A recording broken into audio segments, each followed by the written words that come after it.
The difference between the students who are successful in securing a phase one match and those who aren't, it's not luck. The difference is clarity, authenticity, and discipline. On today's episode, I'm sharing with you 5 unique traits, but consistent traits that have surfaced over the years in candidates that I've worked with that have been able to navigate the match confidently and secure a match at phase one. This is Success in Doses.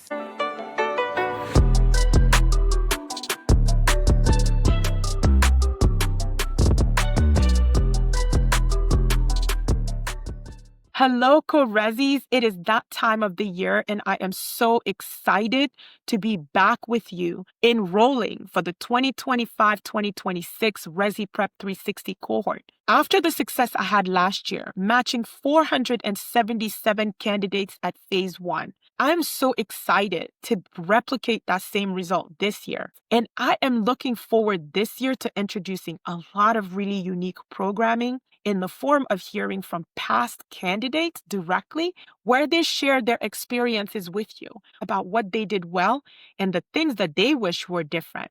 You can start registering today to Resi Prep 360, and I'm so excited and cannot wait to get to work with you. Good morning, everybody, and welcome to another episode of Success in Doses podcast. I am your host, Saleh. I'm so excited to have you joining me this morning for another example of what I really think is you investing in understanding what really is at stake for the pharmacy residency program application season. Before we get into today's topic, you know what I need from you. I need your help making this show discoverable. All of the tools and all of the gems you gain by listening to this podcast, I need your help with expanding the reach of this podcast and helping more people discover it. Like, share, and subscribe to the podcast. And don't be shy about talking to your friends about this new podcast that you've discovered that is really helping you and walking alongside you side by side through the residency match application process. As always, I am so grateful for the support. Okay, so let's get into it. And so we are mid-October, and a lot of people, I call this season of residency application time, decision time. This is the time where many people are figuring out that they definitely will be applying for a residency, and others are deciding this may not be the year for me. I think I'm going to defer to next year. What I'm going to talk to you about today on this episode is all of the things that I have observed candidates that come to me possess, and they get out at phase one. And so I am inclined to believe now that it is not luck. It isn't just preparation, but there's a degree of clarity that is necessary and a degree of consistency and discipline in the way in which you execute that is going to be paramount on this journey with the result that you're able to secure. And so the first thing, without just going anywhere and beating around the bush with this topic, is knowing what you can articulate to people about why you are doing this. Knowing something for you that is crystal clear in your mind, it is not going to be the same as your ability to clearly articulate to people why you want a residency. Because here's what I want to tell you. The people that you are going to be talking to through this journey, myself included, have had an opportunity to speak to and work with so many people and residents. Some of those people that I've worked with, many of them have been clear about why they're doing a residency, and those reasons, in my opinions, were not valid. For some people, residency is just an insurance policy for them because they will do anything other than end up in community. They hate community pharmacy practice. That's okay, but why do you hate community practice? Is it that the way you engage with your patients as a community pharmacist, you desire to have deeper and more meaningful than just a transactional relationship with your patients, right? That's clear. But when you talk to people about why you want to do a residency, if all they sense from you telling your story is that you're just deathly afraid of going into community and you just don't really think that that's going to be a place where you can thrive and it's going to come through. And I don't know a lot of RPD that are going to offer you a higher ranking spot over the candidate who comes in and they are clear in that the reason why they are interested in doing a residency, it's because they have a really good understanding about the type of pharmacist they want to become. They have a clear vision about all the ways in which they are going to leverage their training and education to advance community health. They have had a life experience that has shaped their understanding of medicine, healthcare, access to quality and equitable healthcare that is influencing them personally for the pursuit of this super optional route in their career. Do you see the difference? The candidate that is able to articulate their why, they're going to not just be ambitious, but they're going to be very purpose driven. They're going to tell a story that has a lot of intentionality in it. It is going to be clear to the person that they are speaking to that this person isn't just committed, but there's a degree of conviction that is attached to their interest of doing a residency. And to even make that even further, like to take that further, the candidate that is capable of painting a picture of why they want to do a residency with how they understand residency's role in helping them accomplish their goals is a dangerous candidate in an application pool, right? Because not every candidate is going to be able to do that effectively in a manner that is clear and succinct, in a manner that helps whoever they're talking to really get a grasp and understanding of, yeah,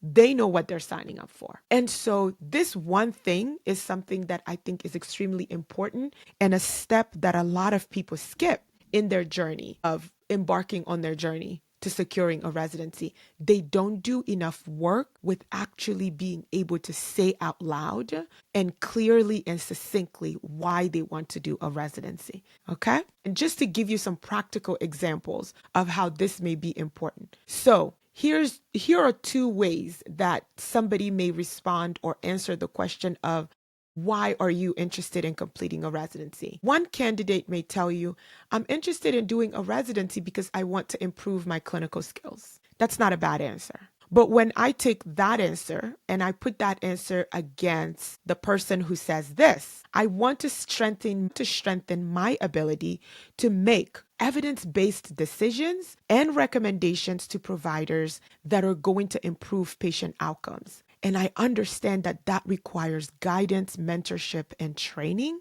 And I'm using and really leveraging residency as an extra year of investment to improve my skill set in this area. You can see how that person's response in comparison to the person who just says, I want to improve my clinical skills, is going to have a more lasting impression on an RPD or an interviewer, anyone that candidate is speaking to. And so I want to challenge you in that. Really sit down, write it down, practice saying it out loud. But why you are interested in a residency and being able to articulate that in a good way is paramount. The second thing that I've seen candidates match at phase one do really well is take the time to isolate what their non-negotiables are. The reason why knowing your non-negotiables is a game changer for this process, it saves you so much time. Once you have a list of, and I think 3 to 5 core things that you really say, these are my walk-away criterias, right? I'm not going to do on-call overnight coverage. Like I'm going to walk away from a program no matter how exceptional this program is. This is where I draw the line. I'm going to walk away from a program that asks me to do that. You have to get clear about 3 to 5 things, in my opinion, that you know are going to send you in the opposite direction from any program, even if they were located in the most beautiful city, or they would give you an opportunity to live somewhere and experience a cultural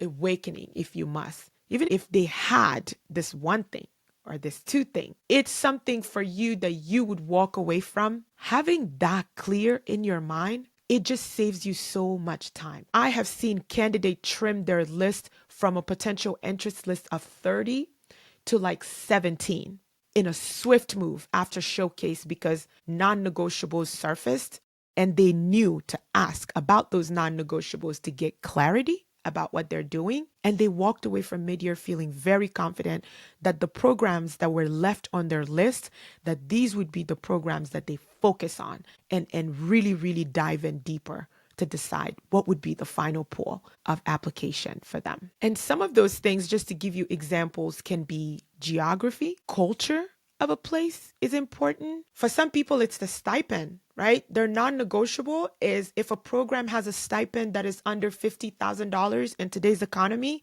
that's a walkaway point for them. They really don't think that that is something that they can do. A program size can be a non-negotiable. So if you are cognizant of statistics and how important that is in this race, program sizes less than 3, less than 5, you know, for you, you're going to pass on that. You're really interested in a community through residency. You want to have co-residents and people to go through this experience with, and you want that to kind of be a particular size. That's another example of a non-negotiable that can help you figure out how to get a focused list of program. Mentorship is another one. If you are in a program and you ask them about the structure of how they design and deploy mentorship in their residency program, and they don't really have a great answer for you in that and what they do and how they make sure that those matches work and the structure of that, that may be a red flag for you that can encourage you to walk away. And so ultimately, it's just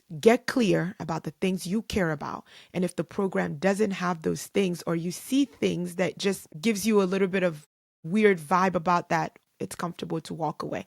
And these candidates that I've seen do this really, really well, they tend to end up applying to a really good pool that are really good matches for them, and they match at phase 1. The third thing that I think is so overlooked, grossly overlooked in this process, that people who match at phase 1, they do this with unmatched exceptionalism. They have a story to tell. Student pharmacists tend to get so bogged down on the fact that they need to surface in the match as perfect candidates. There can be no blemishes in their journey. There can be no stories of failure. There can be no stories of dream deferred, right? I had to put this dream on hold for a year, and now I'm surfacing in it, and there's a reason for that. This is a fallacy that I am determined to push back against if it's the last thing I ever do. Your ability to really reflect on the journey that you have had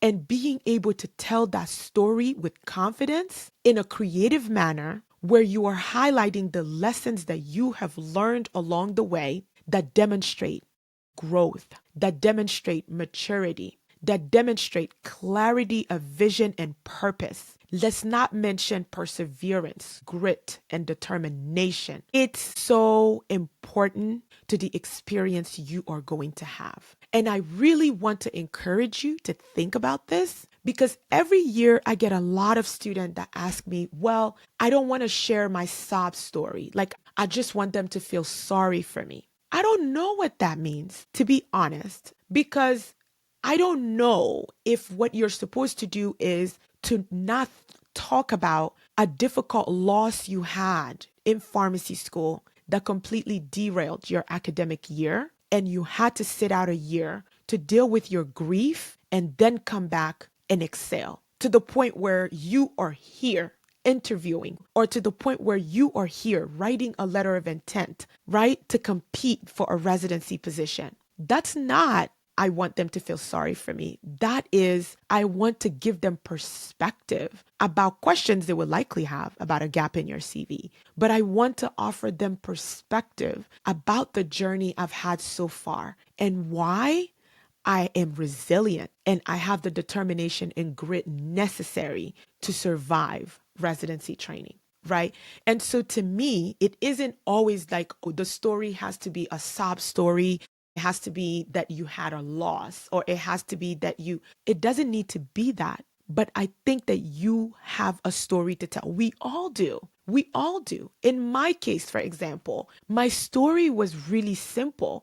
It was the biggest thing that has influenced every choice and decision I have ever made in life, right? My diagnosis of chronic kidney disease at the age of 15 has shaped the pharmacist I am, the person I am, the friend that I am, the learner that I am. It shaped every part of my life. Applying for residency was no different. I'd had an opportunity to be mentored by some of the most phenomenal pharmacists I've seen anywhere to date by working as a pharmacy technician. I decided to go into healthcare because a pharmacist quite literally touched my life by being the only person that sat me down to explain the role of medications in helping move my goals of wanting to be alive into adulthood and go to college and accomplish all these goals. And for me, entering the profession of pharmacy was my way of paying that forward. You understand what I'm saying to you? So that story isn't because I'm looking for sympathy when I'm interviewing, but that story has a place and a deep and meaningful impact as the candidate that they were looking at, as the pharmacist that anybody is ever going to meet, because I relate to the patient experience. And so the levels that I will go to ensure patient satisfaction, that's going to be a little bit different than somebody else who's never experienced the healthcare system in their entire lives. And they may be in it and driven by something completely different, right? And so there is a difference there in understanding how to position your story in a way where people see it as context to helping them know who you are in a better way. And also, stories have a unique way of making you memorable and difficult to forget. And that is the goal of this entire thing. If you are in this and people meet you and they walk away from you and don't remember anything about you, you are not winning. Candidates who match successfully at phase one are able to tell a story that makes them impossible to ignore and difficult to forget. And so the art of storytelling, where we'll get into that a little bit more and later on in this journey, the art of storytelling and your ability to tell people why you're doing things and share with people things about yourself that gives them context, that helps them understand what your motivators are and what drives you and the thing that puts that battery in your back to keep going. That is not seeking sympathy. That is giving people context and giving people an opportunity to know you better and make you memorable in a really meaningful way. And the thing that I think is also really forgotten about in the art of storytelling is you want your story to have a theme. I think transformation is an amazing theme to anchor yourself around. Resilience is an amazing theme to anchor yourself around. Discipline, right? My folks out there that want to use their GPA as the driving force, discipline, exceptionalism, right? All those things, it takes time and work, but find a theme, second chances, right? If you can clearly isolate a theme and say, this is going to be the theme of my residency application, this is the theme of my story, telling that story becomes so much easier in my experience. The fourth thing that people who match to a residency I see do really, really well, they have multiple examples where they can talk to you about that demonstrate growth. They can show you the difference between the projects that they took on from their P1 year to where they are today. They can talk to you about things that are non-pharmacy related, where they showed growth. Growth is a very important part of this journey, and programs are looking for it. They are looking for proof that you are flexible, that you are open to change, and that you are going to be a person that is in it for growth. How comfortable are you with being uncomfortable? So as you are preparing to engage with programs at showcases, having one-on-one coffees, opportunities for receptions that are going to come if you go to mid-year. It's important that you are demonstrating growth. And this is where a well-structured CV can really set the stage for you to do this effortlessly. But when people are struggling with being able to see what your CV is demonstrating, then you have a lot more work if you break through and get an interview to make sure that you can talk about and demonstrate growth as a part of the journey you've had so far. And the fact that you've actively pursued opportunity to be stretched and be uncomfortable in order for you to always get that growth at every level of your professional development, right? And here again, it's about growth and not perfection. I'm just going to say this so many times because residency applicants really think that perfection is what programs are after. I can tell you with absolute certainty that programs will rank a candidate that has intellectual curiosity and is eager to learn over a candidate that is coming in and all you pushed, the theme you decided to anchor yourself around was, I am perfect. I will do it to perfection. I will make sure it's perfect. This is not it. If you're not hearing anything I'm saying, hear this. Let go of your obsession with perfection right now and today. It is going to get in the way of the amount of success you experience in this journey. I say this with so much confidence because I have seen perfect candidates not match, but I have never seen candidates that are in it for growth and transformation with clarity of purpose not match, period. I hope you hear me on that because the reality is growth doesn't happen by accident. We have to go out there and look for the opportunity to grow. But if perfection is the goal, there's an endpoint because when you finish, you can put a beautiful bow on it and tie it off. It is done. It is perfect. But people that are in it for growth, right? When continuous improvement is the goal, there is no end point. There's only data collection constantly happening. You're learning about yourself and learning more about what you can do differently, better, at a higher level. You're constantly paying attention to the data that you're being provided and figuring out how you are going to leverage the information you're being provided along the way in your journey to elevate your game.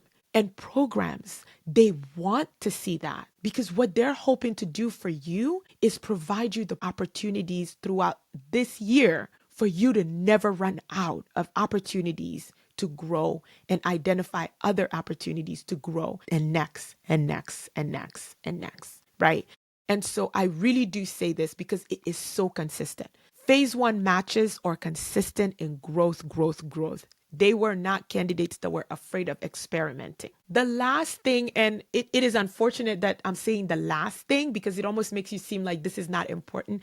I honestly think that I should have made this number 1. Candidates who match at phase 1 effortlessly, they have discipline through the application process. They don't treat this season like a task that needs to be completed. They are engaged and in tune with every step of the way of this journey for them. These candidates are meticulous in the way they approach the residency application process. They are detail-oriented, but it's the discipline. I mean, I cannot say it enough because we've talked about motivation and how motivation is fleeting. You can be motivated today and not motivated tomorrow. Whereas discipline, it's a completely different ball game because once discipline is at the center of any goal, motivation becomes irrelevant at that point because you have figured out and understood that real progress comes from that discipline of knowing that you've made a commitment to yourself and you now owe it to yourself to give that goal 150% of the energy it deserves. Everything else is average. The discipline with which these candidates approach match is by far the most consistent. It is consistent in intensity. It's consistent in every way. Like pick a category. They all have the same energy about this. You tell them, fix this on your CV and get it back to me as quickly as you can. Within the next 48 hours, they have it in your inbox. Let me know if you have any questions. I am here at your disposal if you need anything. They actually take you up on that offer. They will text you random thoughts they have. I was thinking about this angle for my CV for this one program. I think I'm going to change this one section because this section really does apply to them. They'll make that change and send it over to me to look it over. And that excites me because that tells me like, yes, they understand the assignment. They know that for this thing, for the next 5 months, we need to live and breathe this process because it requires that type of energy. Right. And so I just want you to know that that discipline component and showing up to the sessions on time and coming to every webinar and being engaged and asking those questions. Right. And not having a complex of being like, oh, if I ask this question, people are going to look at me and say, oh, blah, blah, blah. They don't care. They come, they show up and they participate. And guess what? Other people around them start benefiting from that. But the discipline with which they approach this, it ends up making them such a much more confident. Their communication is improved and they become calm. They become calm under the pressure of match. These are also my candidates that are not in an anxiety frenzy because we are prepared for the outcome. We have prepared every step of the way. And we now have resulted to the fact that if there is no match at phase one, we have big questions. But we also know that it is not going to be because we didn't give it 110% of our energy, right? And so I think it's really important that you understand that this can't be a part-time thing you do. It really takes center stage at certain stages of the application process. And people who do this part well and showing up for themselves consistently, they match at phase one. And that is all I had for you today. If you are a candidate that is going through match, hear what I'm saying to you. Focus less on what everybody else is doing and dial that energy inward. Focus on you and what you need to do. Everything you heard in this episode was all about the steps you need to take. There was nothing in here about comparing yourself to what everybody else is doing and how well it's working for them. Celebrate that. Good for them. But this journey is about you getting centered and focused on what you need to do in order to maximize your chances of success at phase one. I'm so grateful that you were here to listen today and that you're benefiting from these episodes. If that's the case, help me share it. Help me make others aware about the podcast and that it exists. Let everybody know that if they are interested in matching at phase one, they need to sign up for Resi Prep 360 right now. Registration for the 2025-2026 cohort is open and it's going to close on Halloween on 10/31. So if you are looking for somebody to guide you in a structured manner and calm this storm for you, why not do that with someone with a proven track record of helping candidates match at phase one?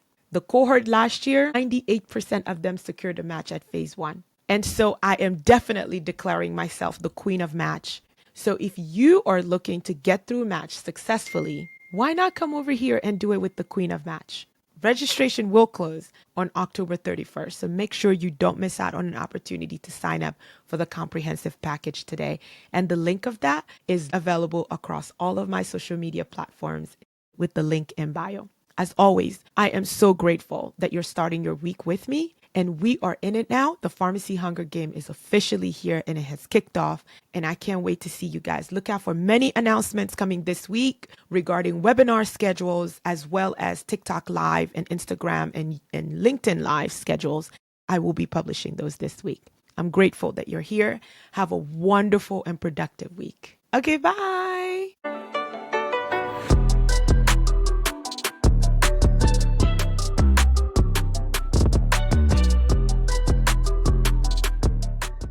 Hello, Co-Resis. It is that time of the year, and I am so excited to be back with you enrolling for the 2025-2026 Resi Prep 360 cohort. After the success I had last year, matching 477 candidates at phase one, I'm so excited to replicate that same result this year. And I am looking forward this year to introducing a lot of really unique programming in the form of hearing from past candidates directly, where they share their experiences with you about what they did well and the things that they wish were different. You can start registering today to ResiPrep 360, and I'm so excited and cannot wait to get to work with you.